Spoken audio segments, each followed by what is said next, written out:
σας, τι κάνετε? Καλή χρονιά. Σήμερα εγώ και η Κάρα θα σας δείξουμε πώς πλέκεται αυτή η ωραία ζακέτα σε νήμα μερινός. Είναι μια απλή ζακέτα, όχι πολύ μακριά όπως βλέπετε, την έκανα έτσι για να φοριέται και λίγο για πιο καλή. Είναι όλα ορθογώνια, τα μανίκια, τα μπροστινά, το πίσω μέρος, και ελάτε να την πλέξουμε παρέα. Μπείτε στο YouTube και δείτε το βιντεάκι και κάντε και εγγραφή εκεί αν δεν είστε γραμμένοι.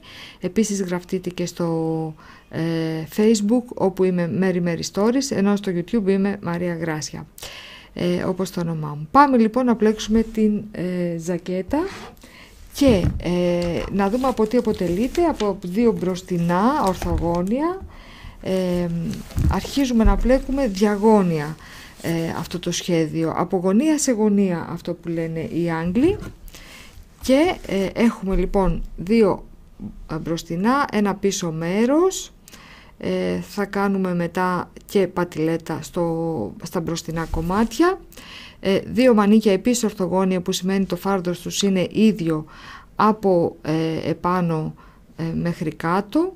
Όταν τελειώσουμε ράβουμε την πλαϊνή μας γραφή, αφήνοντας για το μανίκι ανοιχτό ένα μέρος επάνω, και μετά ράβουμε τους ώμους αφήνοντας ανοιχτή μια λεμουδιά. Θα σας πω πόσο πίσω και πόσο σε κάθε μπροστινό κομμάτι. Πάμε λοιπόν, πάρτε τις βελόνες σας. Εγώ πλέκομαι νούμερο 6. Δεν ανάγκη να είναι στρογγυλές βελόνες, θα είναι κανονικές. Εγώ πλέκω με αυτές τις κυκλικές γιατί βολεύει, είναι μικρές και με βολεύουν περισσότερο. Το νήμα της αρεσκίας σας, που μπορεί να είναι όποιο νομίζετε εσείς, και βελόνες διαφορετικές, και περάστε 3 πόντους στις βελόνες σας. Από τώρα και στο εξής αρχίζουμε να πλέκουμε αυτές τις 4 σειρές. Το σχέδιο βασίζεται σε 4 σειρές, πολύ παρόμοιες βέβαια. Και αυτή η πρώτη μας σειρά είναι η πίσω σειρά. Θα κάνουμε μια αύξηση στον πρώτο πόντο και μια στον τελευταίο. Μπαίνουμε σαν να πλέξουμε καλό τον πόντο. Το μπλέκουμε δηλαδή καλό. Το νήμα μας είναι πίσω. Κάνουμε ένα γύρισμα στη βελόνα. Πάμε να βγούμε. Δεν αφήνουμε τον πόντο να πέσει από την αριστερή βελόνα. Στριφογυρνάμε με τη δεξιά και πάμε στο πίσω μέρος του ίδιου πόντου και μπαίνουμε από κάτω προς τα επάνω. Έτσι, και κάνουμε ένα ρίξιμο πάλι γύρω από τη βελόνα μας, βγαίνουμε, βλέπετε που έχουμε 2 πόντους τώρα στη βελόνα μας και αφήνουμε να πέσει ο πόντος από την αριστερή βελόνα. Τον επόμενο θα φέρουμε το νήμα μπροστά και θα τον μπλέξουμε καλό τον πόντο, όπως θα πλέκουμε και όλους τους ενδιάμεσους. Και τον τρίτο πόντο, που είναι ο τελευταίος, ο νόμος λέει ότι αυτόν τον τελευταίο πόντο θα τον πλέκουμε σαν καλό και θα κάνουμε αύξηση σε αυτόν τον πόντο, όπως κάναμε και στον πρώτο. Τον μπλέκουμε λοιπόν καλό από μπροστά, όπως θα πλέκαμε τον κάθε πόντο.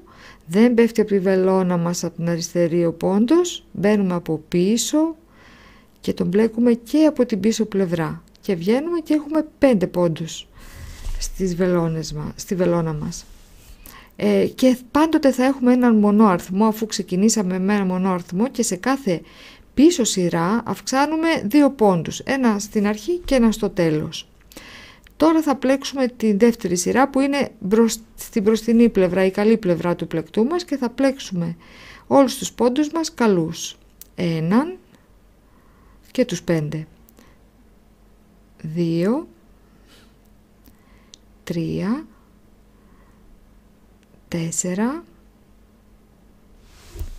και 5. Πάμε πολύ αναλυτικά να πλέξουμε αυτές τις σειρές για να φανεί λίγο το σχέδιο, και έτσι πάτε βήμα-βήμα. Πλέκουμε την επόμενη σειρά μας και είναι η πίσω μας σειρά, κάνουμε αύξηση λοιπόν στον πρώτο πόντο, όπως είδαμε και πριν. Πλέκουμε καλό τον πόντο από μπρος και από την πίσω του πλευρά. Μετά φέρνουμε το νήμα μπροστά και πλέκουμε όλους τους ενδιάμεσους πόντους, 1, 2, 3 μέχρι τον τελευταίο ανάποδους. Πάμε το νήμα πάλι πίσω και πλέκουμε τον τελευταίο καλό από την μπροστινή πλευρά και από την πίσω, οπότε πάλι κάνουμε αύξηση και οι πόντοι μας γίνανε 7. και ήταν η πίσω μας σειρά μας, η τρίτη μας σειρά. Πάμε να γυρίσουμε, να πλέξουμε την τέταρτη σειρά. Δεν φαίνεται, αλλά έχει σχηματιστεί μια ρίγα. Σχηματίζονται ρίγες στην καλή μας την πλευρά, όπως είδατε, διαγώνιες. Και σε αυτή την τέταρτη σειρά, για να σχηματίσουμε τη ρίγα, δεν έχει σχηματιστεί, συγγνώμη, θα κάνουμε ανάποδη πλέξη. Επειδή ανάποδη ήταν και η πίσω μας πλευρά και ανάποδη και αυτή, είναι σαν να πλέκουμε κάθε δύο σειρές μία πλέξη μους, μία σειρά μους, και αυτή η σειρά μους που σημαίνει πλέκω το ίδιο πίσω και μπρος, είτε η μους σημαίνει πλέκω όλους τους πόντους ανάποδα και στην μπροστινή και στην καλή πλευρά. Πλέκουμε λοιπόν όλους τους πόντους μας ανάποδους και γυρίζουμε να πλέξουμε πάλι από πίσω. Αυτή ήταν η επανάληψή μας και αυτό θα κάνουμε μέχρι τώρα. Τώρα πάλι θα είμαστε στην πίσω πλευρά. Σε λίγο θα φανεί, γιατί η πίσω πλευρά είναι όπως η ζέρσεϊ, φαίνεται η ανάποδη πολύ καθαρά. Θα κάνουμε πάλι την αύξησή μας στον πρώτο πόντο. Στον πρώτο πόντο λοιπόν πλέκουμε με καλή πλέξη τον πόντο από μπροστά και από πίσω. Μετά πάμε το νήμα μας πίσω και πλέκουμε 2, 3, 4, 5 πόντους και μας έμεινε ένας τελευταίος. Θα γεννηθούν 2 από αυτόν, 6 και 7.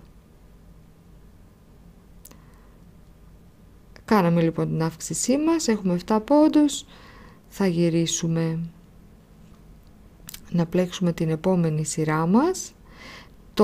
Τώρα έχει σχηματιστεί η ριγούλα, τη βλέπετε εδώ κάτω ακριβώς από τους πόντους, πιάστε την και με το χέρι, δεν είναι ανάγκη, πιο εύκολα ίσως θα την πιάσετε να τη δείτε. Όταν λοιπόν αυτή η ρίγα μόλις έχει πρωτοσχηματιστεί και είναι πολύ κοντά στη βελόνα μας, εμείς πρέπει να κάνουμε μια σειρά καλή τώρα. Αυτό έτσι θα ξεχωρίζετε λίγο τι θα κάνετε στην καλή σας την πλευρά. Μόλις σχηματίσετε ρίγα, αλλά θα πλέξετε καλή πλέξη για να πάρει μια απόσταση από τη ρίγα και να κάνει αυτά τα κενά ανάμεσα στις ρίγες που είναι ζέρσεϊ πλέξη ανάμεσα στις ρίγες. Πλέκουμε λοιπόν όλους τους πόντους χωρίς αύξηση σε αυτή την μπροστινή πλευρά μας, καλούς. Και βλέπετε ήδη ξεχώρισε η ρίγα που δημιουργεί η μους. Πάμε στην πίσω πλευρά, πάντα το ίδιο πίσω, όσο αυξάνουμε το ορθογώνιο, θα πλέκουμε αύξηση στον πρώτο πόντο και στον τελευταίο. Είναι πολύ εύκολο. Έτσι αυξάνει ισόποσα ένα τρίγωνο, θα λέγαμε, και δημιουργούνται δύο πλευρές. Αν θέλαμε να κάνουμε μια εσάρπα που θα είχε βέβαια καλή ανάποδη, θα την πλέκαμε έτσι μέχρι το τέλος. Μετά κάποια στιγμή θα σας δείξω όμως τώρα, επειδή θα θέλουμε να κάνουμε ορθογώνιο, θα σταματήσουμε να κάνουμε και στις δύο πλευρές αύξηση για να ισιώσει μία πλευρά και να γίνει το ορθογώνιο. Πλέκουμε λοιπόν ως το πρώτο τελευταίο και στον τελευταίο φέρνουμε το νήμα μας πίσω, αύξηση και από μπροστά λοιπόν πλέκουμε τον πόντο και στριφογυρίζουμε. Πολύ εύκολη είναι η αύξηση, μην την φοβηθείτε, πλέξτε χωρίς κανένα πρόβλημα, θα τη μάθετε και είναι πολύ ωραία. Γυρίστε στην καλή πλευρά. Τώρα δείτε ή πιάστε να δείτε ότι η ριγούλα αυτή, η ανάγλυφη της μους, είναι σε αρκετή απόσταση. Είναι καιρός να κάνουμε άλλη μία. Επομένως δεν θα πλέξουμε καλή πλέξη, έτσι δεν θα μπορέσετε να μετράτε τις 4 σειρές του σχεδίου, άρα θα βλέπετε τη ρίγα, αν είναι σε απόσταση θα πλέκετε ανάποδη πλέξη προκειμένου να σχηματίσετε μια ακόμα ρίγα. Έτσι θα καταλαβαίνετε είναι καιρός για ανάποδη πλέξη στην καλή μας πλευρά του πλεκτού. Έτσι λοιπόν πλέκουμε μέχρι το τέλος. Να σας πω ότι αυτή είναι μία medium ζακέτα, small με medium. Πλέκω δύο ίδια κομμάτια για τα δύο μου μπροστινά, τα οποία βγαίνουν περίπου στα 25 εκατοστά το καθένα φαρδί. Λοιπόν τελείωσε και αυτή η σειρά, πάμε πίσω τώρα πάλι. Και πίσω βλέπετε τι ωραία φαίνεται τώρα, είναι η ανάποδη μας πλευρά, δεν θα μπερδεύεστε, μέχρι ότου αυξάνουμε και στις δύο πλευρές, εμείς θα πλέκουμε αύξηση στον πρώτο και στο τελευταίο πόντο. Μάθετε το έτσι σαν ποιηματάκι και τους ενδιάμεσους πόντους όλους ανάποδοι, λογικό για να συντηρήσουμε αυτό το ζέρσεϊ. Έλεγα λοιπόν τα δύο μπροστινά κομμάτια είναι γύρω στους 25 πόντους το καθένα φαρδί και μετά προστίθεται η πατηλέτα. Το πίσω μας κομμάτι είναι γύρω στα 45 εκατοστά φαρδί. Το ύψος είναι πολύ εύκολο, το κανονίζετε όσο θέλετε εσείς. Και τα δύο μανίκια είναι γύρω στα 34 εκατοστά το καθένα φαρδί, γύρω-γύρω. Είναι ένα αρκετά εφαρμοστό μανίκι στο μπράτσο. Για να μην το κάνω πολύ φαρδί και φτάσει ως κάτω φαρδί, επέλεξα να γίνει σχετικά στενό. Γυρίζουμε λοιπόν, να μην λέω πολλά και ξεχνιόμαστε με το σχέδιο. Βλέπετε τώρα ότι αυτή η ρίγα η δεύτερη σχεδόν ακουμπάει στη βελόνα. Πρέπει να την ξεκολλήσουμε, άρα θα κάνουμε καλή πλέξη στην καλή μας πλευρά. Νομίζω ότι μετά τις 6, 7, 8 πρώτες σειρές αμέσως θα καταλάβετε το σχέδιο και επειδή κάνει αυτή την όμορφη έτσι διαγώνια ρίγα, νομίζω ότι δίνει κάτι άλλο στη ζακέτα και αξίζει τον κόπο γιατί όχι, να δοκιμάζουμε και λίγο κάτι εδώ προς το τέλος, συγγνώμη, της σειράς, επειδή στην προηγούμενη έχουμε κάνει αύξηση. Θυμηθείτε λίγο να δείτε καλά τους πόντους, από τους δύο που έχουμε φτιάξει με την αύξηση είναι κολλημένος ένας στον άλλον, μήπως και μπερδευτείτε. Λοιπόν, στην πίσω πλευρά τώρα πάλι κάνουμε αύξηση στον μπροστά το πόντο, το νήμα μας πάλι πίσω και πλέκουμε όλους τους ενδιάμεσους ανάποδη πλέξη. Αυτό λίγο στην μπροστινή πλευρά θα προσέχετε και θα πλέκετε όλους τους πόντους και που θα μετράτε. Το μυστικό είναι να βρείτε ένα μόνο αριθμό όταν μετράτε. Είτε είστε στην καλή πλευρά είτε στην ανάποδη. Αν αποφασίσετε κάποια στιγμή να μετρήσετε τους πόντους σας για να δείτε αν πάτε καλά, αν βρείτε ζυγό αριθμό, τότε έχετε κάνει κάποιο λάθος, δηλαδή κάποια αύξηση σας ξέφυγε στην αρχή, στο τέλος της πίσω σειράς και δεν την κάνατε. Γιατί καμιά φορά, και όσο όλους συμβαίνει και σε μένα, δεν είμαστε συγκεντρωμένοι.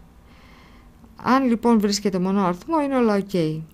Λοιπόν, δείτε τώρα, έχουν ήδη φτιαχτεί δύο ρίγες. Νομίζω φαίνεται πολύ καθαρά το σχέδιο.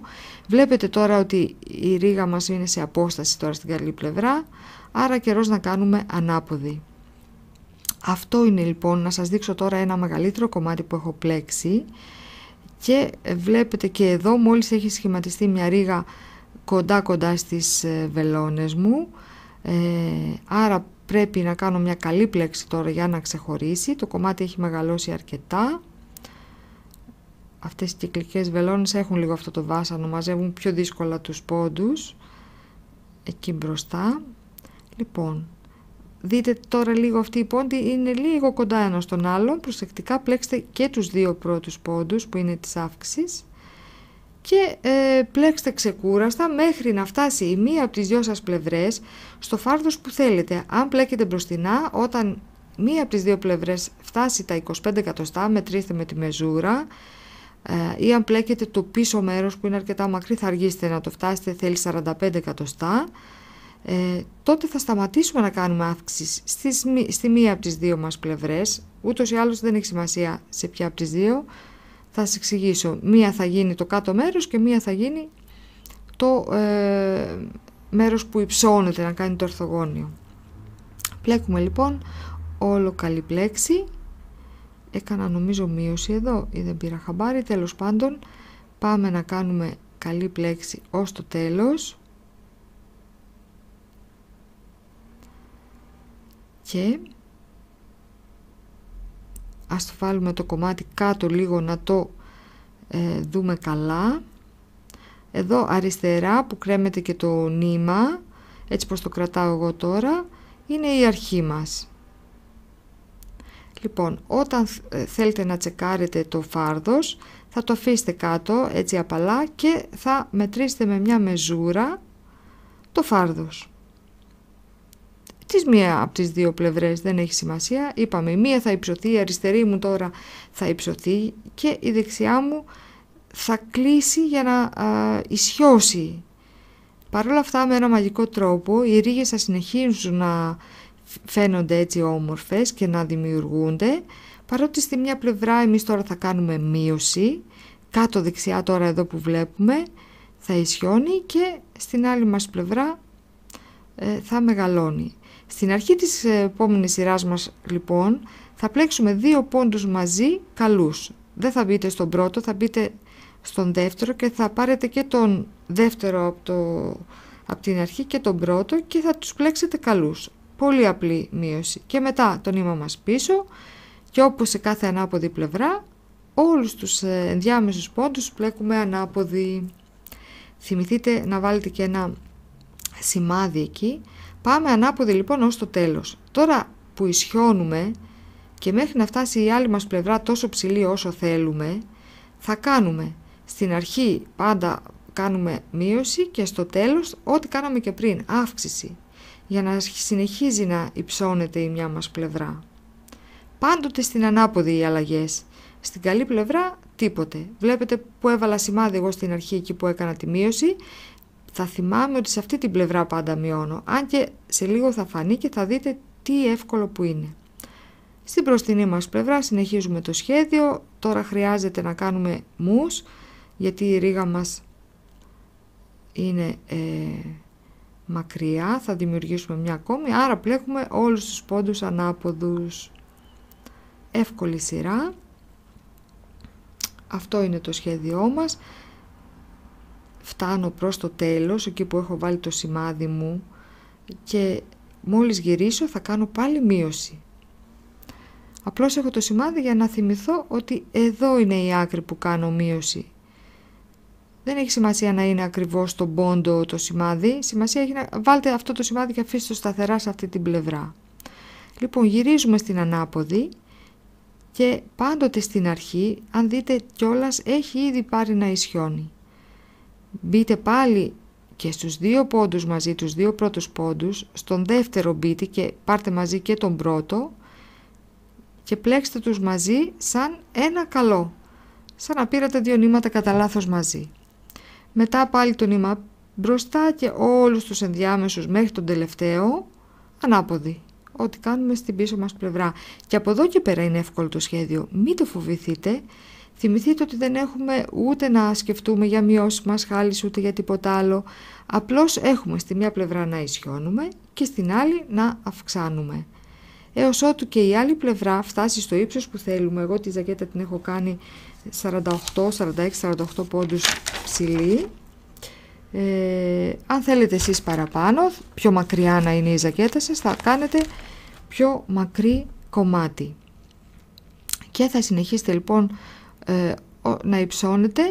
Όταν φτάσετε στο επιθυμητό ύψος, θα αρχίσετε στην ανάποδη πλευρά σας να μειώνετε όπως κάνατε στην αρχή τους 2 πρώτους πόντους και θα μειώνετε και τους 2 τελευταίους. Έτσι σιγά σιγά θα φτάσει να κλείσει το πλεκτό σας. Είναι κάτι που θα σας το δείξω στο δεύτερο βίντεο, το πώς θα κλείσει ακριβώς για να μην μπερδευτείτε. Πάμε λοιπόν να δούμε τη ζακέτα σε μια περίπου κατάσταση, περίπου έτοιμη. Και το ράψιμο δεν θα σας το δείξω της ζακέτας, είναι εύκολο, έχω ξαναδείξει και σε άλλα βιντεάκια πώς θα ράψετε το πίσω μέρος με το μπρος. Το μανίκι θα το διπλώσετε στα 2, θα ράψετε την εσωτερική του ραφή και μετά θα το ράψετε αφού είναι γύρω στους 34 πόντους είπα. Άρα 17-18 πόντους θα αφήσουμε σε κάθε μπροστινό άνοιγμα. Πάμε λοιπόν να κάνουμε μια μανσέτα χωριστά, την οποία θα την ράψουμε μετά επάνω στη ζακέτα μας. Έχει πολύ μπουρμπούρ, πάρτε τον καφέ σας, πάρτε το τσάι σας, δείξτε έτσι την αγάπη σας για τα νήματα και για το πλέξιμο και την υπομονή σας, γιατί όλα γίνονται με υπομονή. Αν έχετε κέφι να το δείτε βήμα-βήμα, εγώ υπόσχομαι ότι ακόμα και μία εντελώς αρχάρια που θα καθίσει με προσοχή όμως να μάθει και με όρεξη, θα το καταφέρει. Για τη μανσέτα μας πέρασα 30 πόντους σε ίδιο νούμερο βελόνες, εγώ δεν μπλέκομαι διαφορετικές όταν είναι για λάστιχα ή κάτι άλλο, και έπλεξα για όσο θέλω, για 6-7 πόντους ύψος. Και τώρα θα κλείσω, θα σας δείξω και πώς κλείνουμε. Πλέκουμε έναν πόντο και έναν ακόμα και περνάμε τον πρώτο πάνω από τον δεύτερο. προσεκτικά. Με την αριστερή βελόνα πιάνουμε τον πρώτο, τον περνάμε πάνω το δεύτερο και μένει ο δεύτερος στη δεξιά βελόνα. Πλέκουμε έναν ακόμα, ώστε πάντα να έχουμε δύο στη δεξιά μας βελόνα και περνάμε τον ένα πάνω από τους άλλους. Άρα πάντα ένα δίδυμο δεξιά, έτσι κλείνουμε το πλεκτό μας. Χαλαρά, μη σφίγγεται αυτή την τελευταία σειρά. Πλέκουμε λοιπόν ένα πόντο, δύο πόντι στη βελόνα μας. Με την αριστερή παίρνουμε τον δύσκολο, τον μέσα μεριά και τον περνάμε πάνω από τον πρώτο πόντο και θα δείτε τι ωραία που σχηματίζεται ένα ωραίο αλυσιδάκι στην πάνω πλευρά. Έτσι κλείνουμε τους πόντους μας και αφήστε, μην κόβετε το νήμα ακριβώς, κόψτε σε απόσταση ώστε να το περάσετε αυτό το περίσσευμα σε μια βελόνα και να ράψουμε τις δύο άκρες της μανσέτας για να κλείσει. Εγώ ράβω με κάθετες βελονιές, κάθετες λένε ή οριζόντες, νομίζω κάθετες, τέλος πάντων σε λίγη απόσταση από τη μια πλευρά και από την άλλη. Μπαίνω μια από εδώ και μία από εκεί. Και προσπεράστε αυτό το άχαρο μέρος, αλλά θα το αφήσω να παίξει για αυτές που θέλουν να το δούνε πιο αναλυτικά. Εσείς ξέρετε το καφεδάκι σας, με κέφι, σταματήστε, προχωρήστε το πιο κάτω να δείτε ένα πιο ενδιαφέρον σημείο. Αφού ράψουμε τη μανσέτα και κλείσει και γίνει έτοιμη για το χέρι μας, εγώ τη δοκίμασα και βρήκα ότι 30 πόντι με τις βελόνες μου είναι μια χαρά, μπορείτε να το τσεκάρετε εσείς. Το μανίκι μας τώρα είναι φαρδί και το έχω χωρίσει σε 4 μέρη, σε 4 ίσα μέρη. Δίπλωσα και έβαλα στις δύο άκρες και μετά δίπλωσα και έβαλα στις άλλες δύο άκρες από ένα κομματάκι νήμα. Για να ξέρω, αρχίζω από τη ραφή με ραφή της μανσέτας και ραφή του μανικιού, βγάζω το σημάδι νήμα και αρχίζω να ράβω τη μανσέτα πάνω στο σώμα του μανικιού. Θέλει κάποια, όχι δεξιοτεχνία, να σας πω κάτι, θέλει να μην το φοβηθείτε, γιατί ράβουμε ένα στενό κομμάτι πάνω σε ένα φαρδί. Ουσιαστικά είναι σαν να σουρώνουμε το κάτω μέρος του μανικιού και λίγο τεντώνω τη μανσέτα εκεί που θα την πλέξω στο κάτω μέρος και τελικά, για να το κάνω αυτό ισόποσα, βάζω και στη μανσέτα ένα σημάδι για να δούμε πού θα συναντηθεί σημάδι με σημάδι. Ας πούμε και λίγο και νεράκι, γιατί μιλάω τόση ώρα. Λοιπόν, θα τρυπώνω στο κάτω μέρος στο μανίκι που είναι φαρδί, τρυπώνω, κάνω 2-3 βελονιές σαν να το τρυπώνουμε και το μαζεύω, το σουρώνω και μετά κάνω μία βελονιά πάνω στη μανσέτα. Τεντώστε το πάνω μέρος από τη μανσέτα, αφήστε χαλαρό και τρυπώστε, κάντε 2-3 βελονιές κάτω.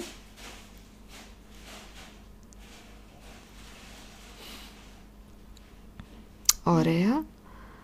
Και σιγά σιγά θα δείτε ότι θα γίνει αυτό, ισόποσα θα γίνει. Είναι μια ιδιαιτερότητα, κάποιος αν ήθελε να τα αφήσει το μανίκι φαρδί, νομίζω στην εποχή μας λίγο σε πιο καλοκαιρινή ζακέτα θα πήγαινε, αλλά σε μια χειμωνιάτικη που θέλουμε και να τη φοράμε και κάτω από παλτό, δεν θα περνάει εύκολα ένα φαρδί μανίκι, αυτή ήταν η σκέψη μου. Και δεν μου αρέσει και τόσο η καμπάνα που θα τέριαζε βέβαια σε μια καλοκαιρινή. Έτσι λοιπόν σκέφτηκα αυτή την ιδέα, αφού αυτό το σχέδιο δεν βγαίνει αλλιώς το γωνία σε γωνία, δεν γίνεται να γίνει με κλίση και να έχεις στενότερο μανίκι κάτω. Ένα λεπτό. Έρχομαι σε ένα λεπτό.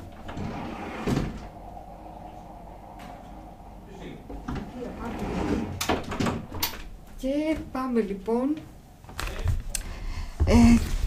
είχα μια διακοπή λοιπόν, τελειώνουμε το μανίκι, παιδεύτηκα πάρα πολύ να κάνω το βιντεάκι μου αυτή τη φορά, γιατί δεν δουλεύει καλά αυτό το πρόγραμμα με το editing που κάνουμε, έχουμε γίνει εδώ σκηνοθέτες,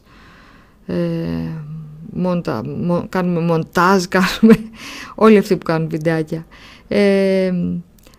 Βλέπετε λοιπόν, μοιράζω λοιπόν αυτή την απόσταση, με το χέρι έτσι τώρα το υπόλοιπο που μου μένει και από κάτω μια μικρή βελονιά, από πάνω μια μικρότερη.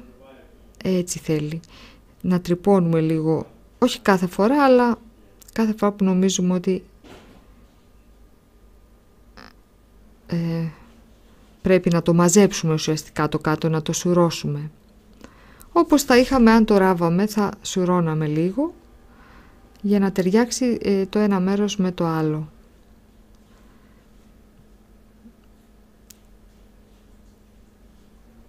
Τελειώνουμε σιγά σιγά. Είναι μια ωραία ιδέα και μπορείτε να την μπλέξετε. Νομίζω δεν έχει και ηλικία το σχέδιο, ταιριάζει και σε νεαρά κορίτσια όπως το φοράει η Βικτόρια στη φωτογραφία. Το έβαλα εγώ να το δείτε πως είναι και σε μια μεγάλη κυρία της ηλικίας μου, χωρίς να είναι ιδιαίτερα κομψή, ψηλή κτλ.